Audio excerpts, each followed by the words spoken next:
In the glittering expanse of the Perseus Arm, the Villani people had always prided themselves on their diplomatic prowess. Their crystalline cities and floating gardens were testament to 5,000 years of peaceful development, their society having long ago abandoned the concept of warfare. The Villani's iridescent skin and naturally calm demeanor made them perfect mediators in galactic politics. They had negotiated hundreds of peace treaties between other species, earning them the unofficial title of the Peacekeepers of Perseus. But on this day, Ambassador Nera stood before the High Council with trembling hands, her normally shimmering skin dulled with fear. The holographic display behind her showed what their long-range sensors had detected: a massive fleet of unknown origin, systematically destroying every civilization in its path. They call themselves the Swarm. Naira's voice wavered as she addressed the council. They've already consumed 3 star systems in the past month. No communication attempts have succeeded. No species has managed to even slow their advance. The council chamber, normally alive with the soft chimes of Villani thought-sharing, fell silent. The chief counselor, Elder Vax, leaned forward, his ancient face creased with worry. How long do we have? At their current velocity, 2 weeks. Maybe less. Naira's skin rippled with patterns of distress. Our defensive capabilities are minimal. We haven't maintained a proper military force in generations. Elder Vax closed his eyes, the weight of 5 millennia of peaceful civilization heavy on his shoulders. The Villani had always believed that violence was a sign of evolutionary immaturity, that any sufficiently advanced species would naturally turn to diplomacy. Now that belief threatened their very existence. We've already evacuated 3 outer colonies, Naira continued, her voice stronger now. But our main worlds, billions of lives, we can't possibly evacuate everyone in time. A younger council member, his skin flickering with agitation, spoke up. What about our allies? Surely they'll help us. Naira's skin darkened further. Most are already preparing their own defenses. The few who offered help lacked the military strength to make a difference. But she hesitated, her skin showing patches of uncertainty. Speak freely, Ambassador, Elder Vax encouraged. There are stories, legends, really, of a species from a high-gravity death world on the galaxy's edge. They call them humans. They're said to be incredibly resilient, innovative in ways we can't comprehend. And she paused, terrifyingly effective in combat. Murmurs rippled through the council chamber. Everyone had heard whispers about the humans. They were said to have evolved on a planet that would kill most sentient species within minutes. Their bodies could reportedly repair massive damage that would be fatal to others. Some claimed they could continue fighting even when grievously wounded. These humans, Elder Vax leaned forward. Can they help us? If the stories are true, they might be our only hope. But reaching them, Naira's skin swirled with complicated patterns. Their world lies beyond the void expanse. No Villani ship has ever successfully crossed that region of space. The radiation alone would kill our crews. Elder Vax stood, his decision made. In 5,000 years of recorded history, the Villani had never asked another species for military aid. They had never needed to. But now, facing extinction, pride had no place in their calculations. Prepare our strongest long-range transmitter, he commanded. We will broadcast on all frequencies, in all known languages. If these humans exist, if they can hear us, we must try. Hours later, as the Villani's most powerful quantum transmitter aimed toward the distant Earth, Naira composed the message that would carry their civilization's fate across the stars. To the people of Earth, this is an urgent plea for help. We are the Villani, a peaceful species facing extinction. An unstoppable force approaches our worlds, destroying everything in its path. Our people have no defenses, no weapons, no hope, except you. If you can hear us, if you exist beyond the legends we've heard, please, we have billions of innocent lives at stake. We beg for your aid. We will offer anything within our power in return. As the message beamed out into the void, Naira watched the distant stars, her skin reflecting the light in patterns of desperate hope. Somewhere out there, beyond the void expanse, she prayed the legendary humans were listening. What no one in the council chamber could know was that their message was already being received, decoded, and analyzed by a human deep space monitoring station, and humanity's response would reshape the galaxy's understanding of what it meant to be truly civilized. Deep within the Olympus Naval Command Center on Mars, Admiral Sarah Chen stood before a holographic display of the void expanse, her weathered face illuminated by the swirling map of radiation storms and gravitational anomalies. The Vellani distress signal had arrived 6 hours ago, and she had spent every minute since then planning humanity's response.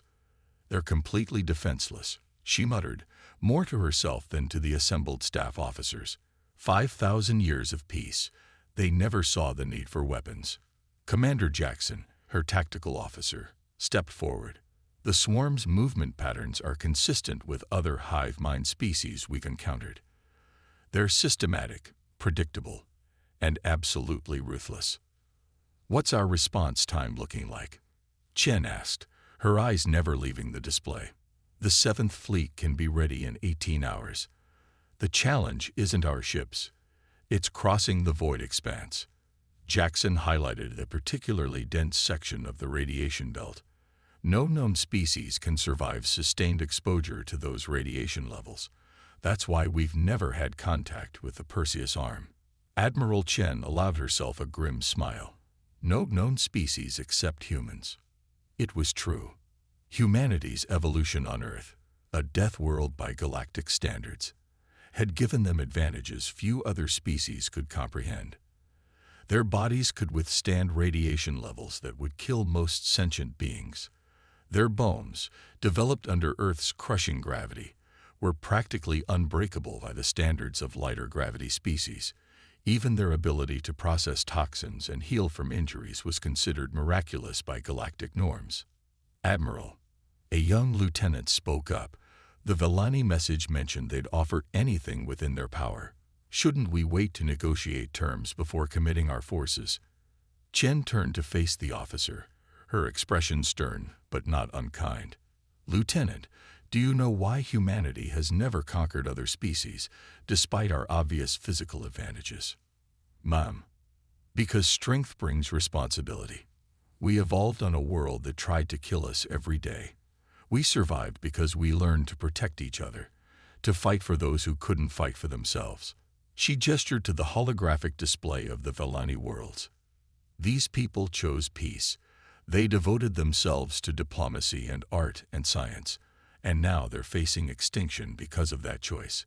We have the power to help them. That's all the reason we need." The room fell silent as her words sank in. Finally, Commander Jackson spoke again. "The 7th Fleet is our most advanced battle group.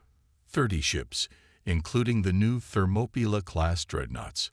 If we push the reactors to maximum, we might be able to cross the void expanse in 4 days." "Make it 3, Chen ordered. "I want every ship equipped with our latest shield technology. And get me the Vellani species data from our xenobiology database. If we're going to save them, we need to understand them." As her officers rushed to comply, Chen studied the tactical display showing the swarm's advance.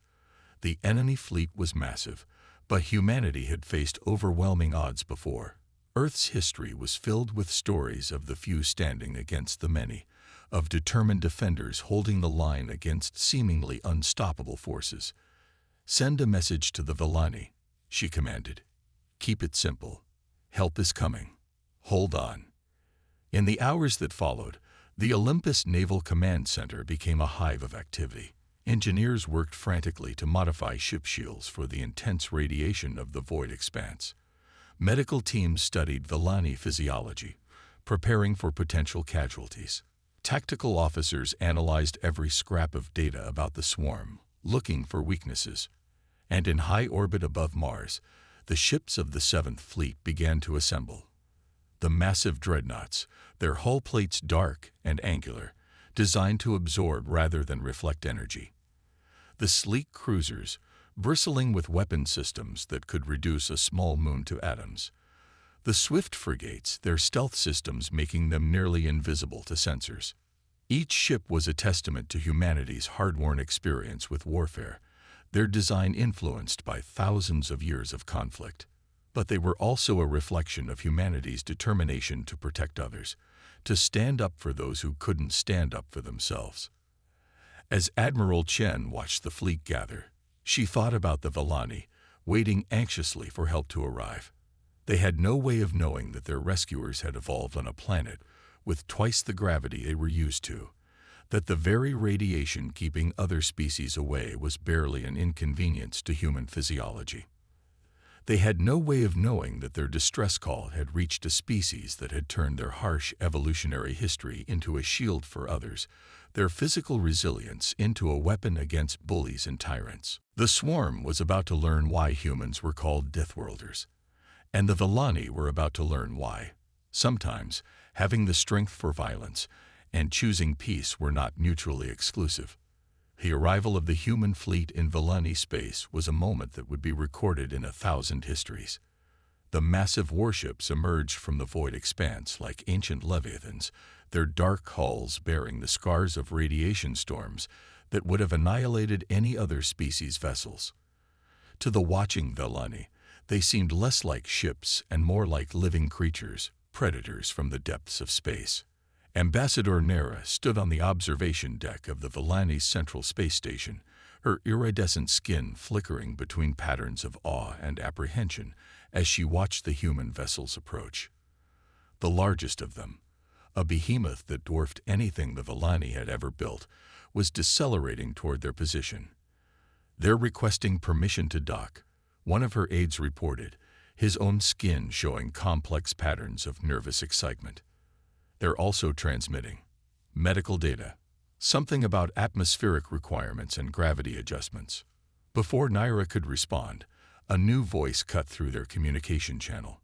"Vellani Station, this is Admiral Chen of the Earth Defense Force. Be advised, human standard gravity is approximately twice your own. We're activating our gravity compensators to avoid any structural stress to your station."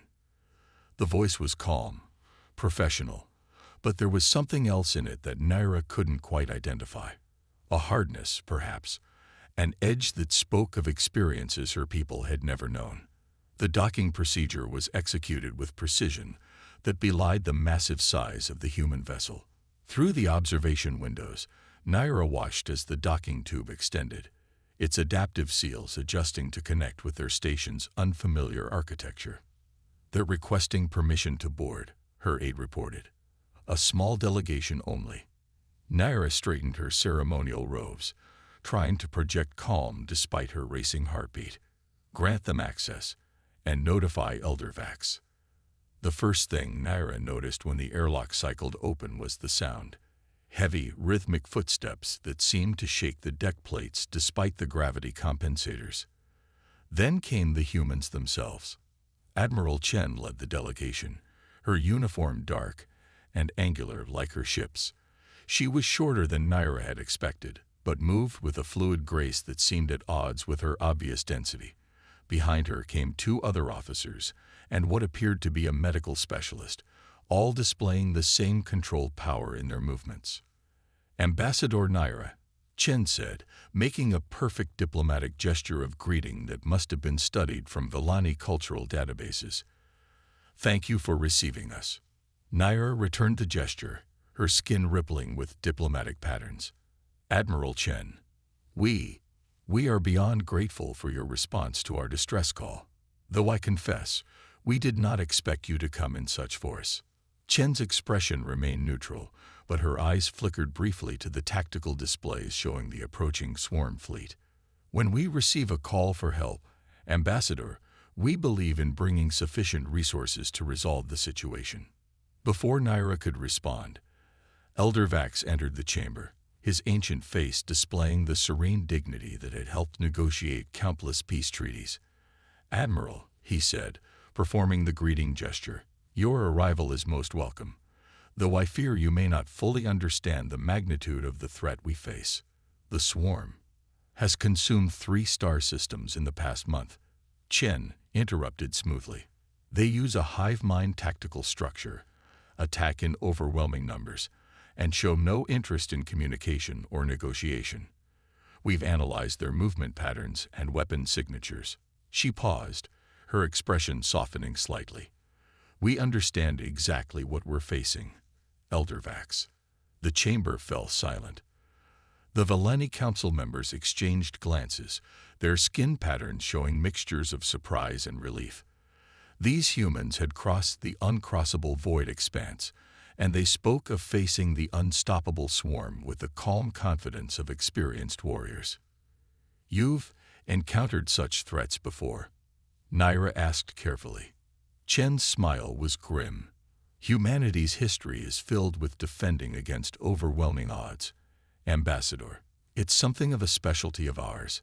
She gestured to one of her officers, who activated a holographic display. Now, with your permission, I'd like to discuss our tactical plans for the defense of your worlds. The next hour was unlike anything the Valani had experienced in their 5,000 years of history. The humans laid out battle plans with a precision and depth that was both fascinating and terrifying. They spoke of combat strategies, weapon yields, and casualty projections with a matter-of-fact efficiency that made several council members' skin patterns shift to distress. "Your people will need to be moved to shelter locations," Chen explained, highlighting several underground complexes on the planetary display. "We've analyzed your infrastructure and identified the most defensible positions.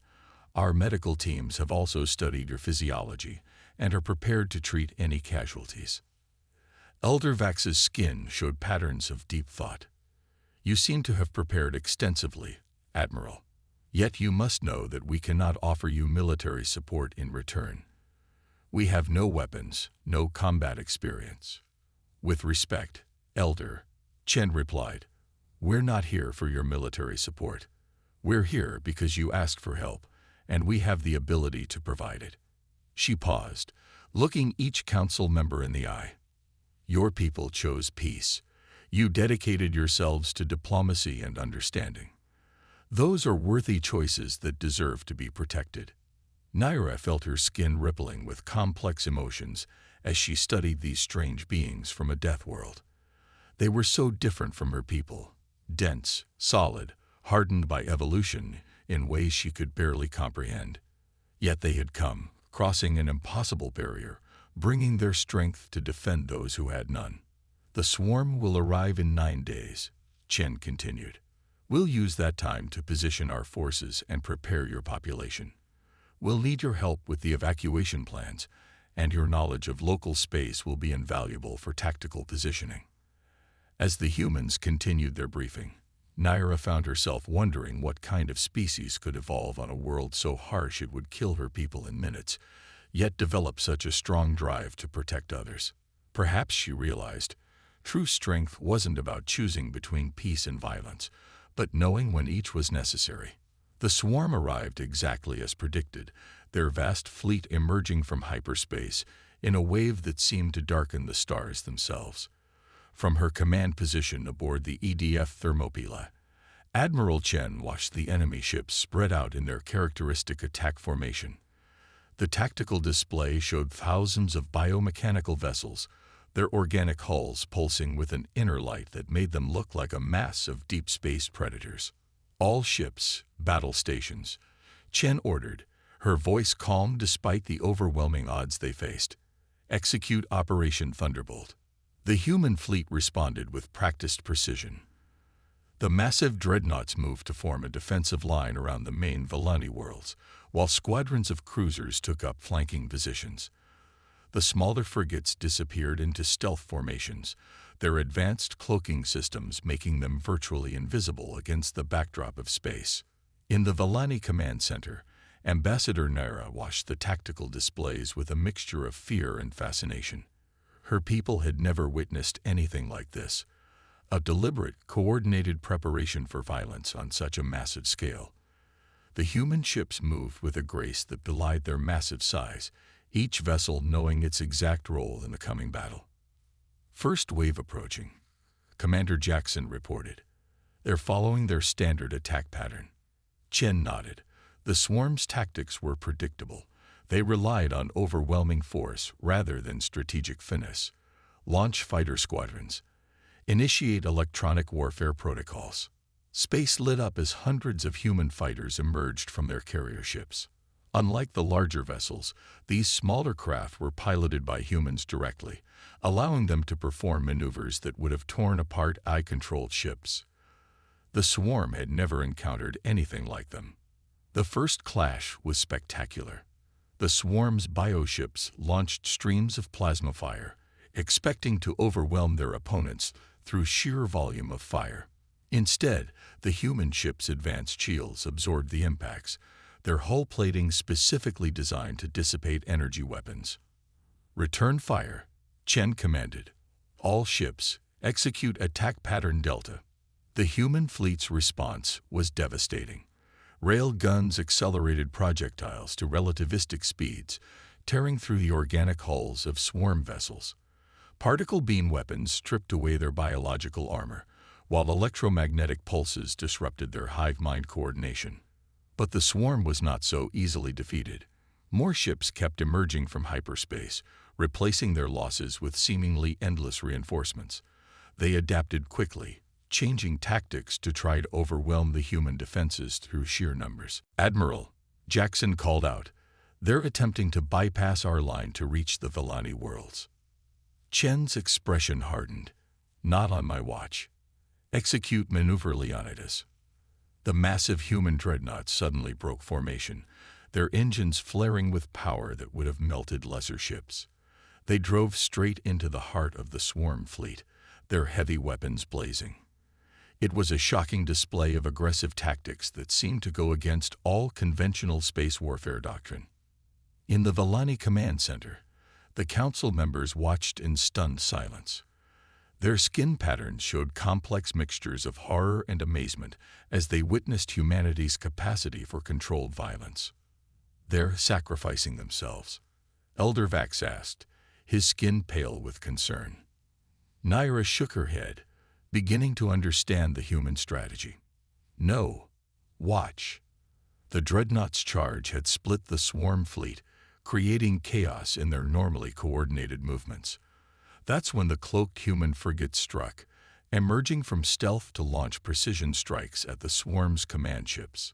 Simultaneously, the human cruisers executed a complex pincer movement, trapping large sections of the enemy fleet in overlapping fields of fire. "Status report," Chen demanded, as the Thermopyla's massive guns thundered again. "Swarm fleet is down 30%, Jackson reported. Their coordination is breaking down, but our shields are taking a beating, and we've lost 12 fighters." Chen nodded grimly. Every lost pilot was a tragedy, but they had all known the risks. This was what humanity had evolved for, the ability to face overwhelming odds and find a way to prevail. The battle raged for hours, a deadly dance of strategy and firepower.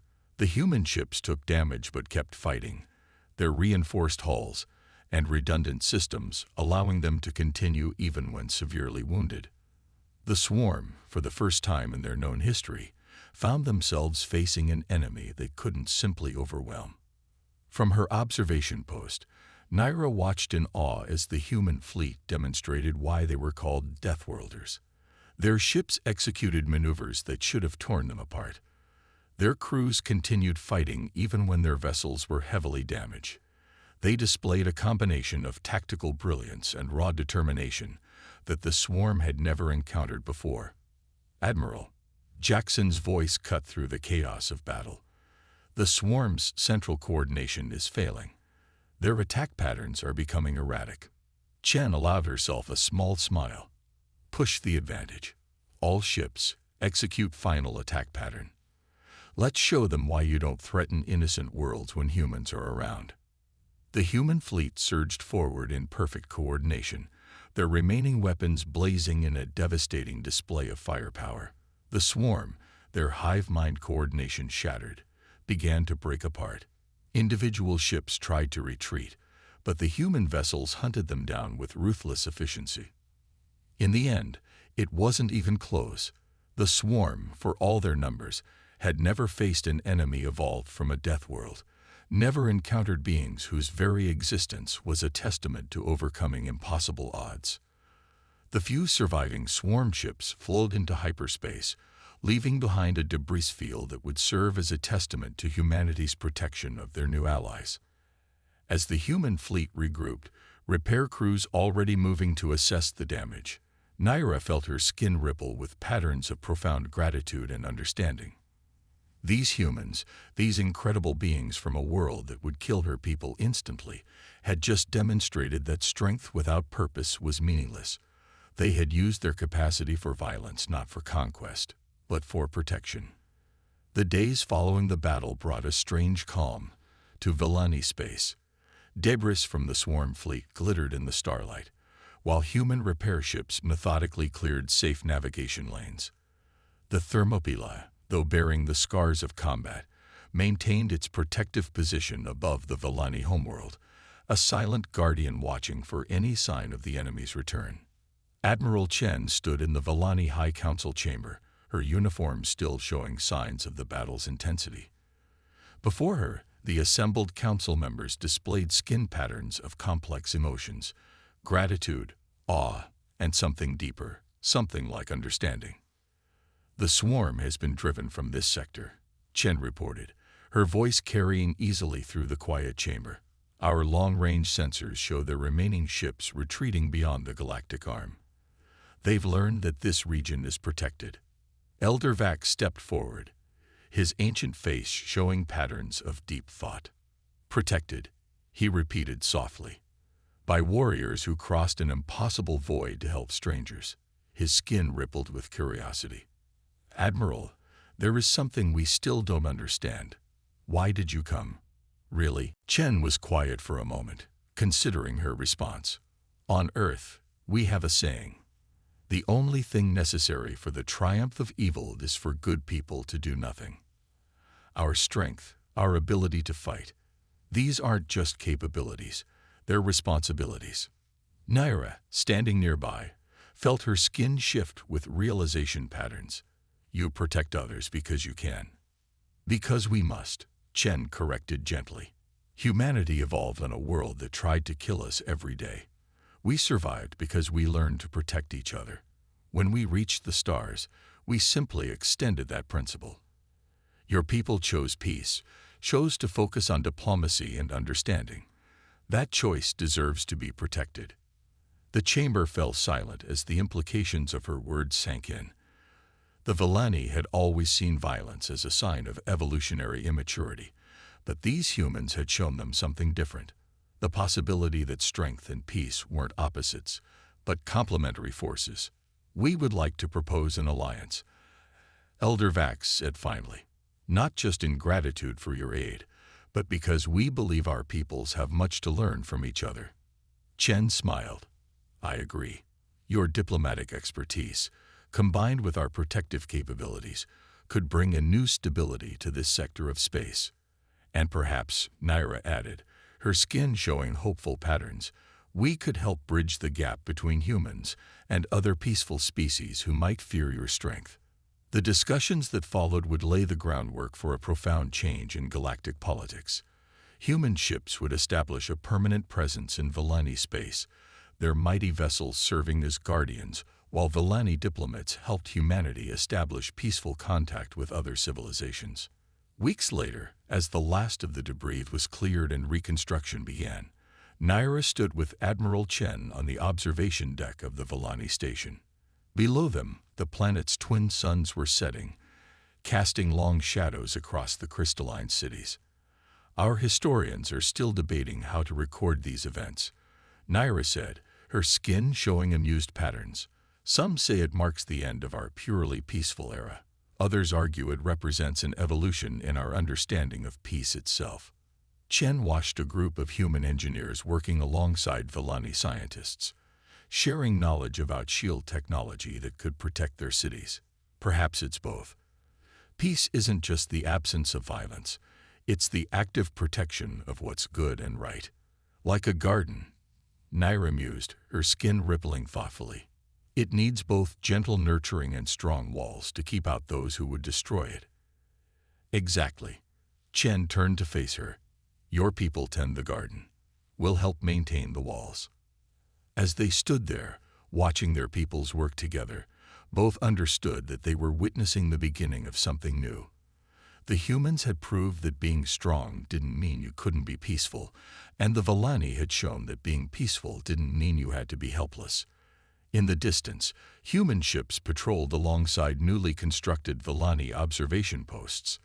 The Vellani would never become warriors themselves, but they had learned that having warrior allies didn't compromise their peaceful nature, and the humans, for their part, had found a way to use their strength that perfectly aligned with their deepest values. The galaxy was changing. Word of the battle had already spread to other civilizations.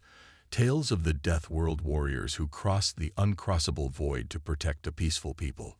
The story would be told and retold, growing with each telling, but its core truth would remain the same. Sometimes the strongest warriors were the ones who fought not for conquest, but for the right of others to live in peace. As the last rays of the twin suns faded, casting the observation deck in starlight, both human and Vellani knew that this was more than just an alliance. It was a new understanding of how strength and peace could coexist, each making the other stronger, each serving its vital role in the great dance of civilization.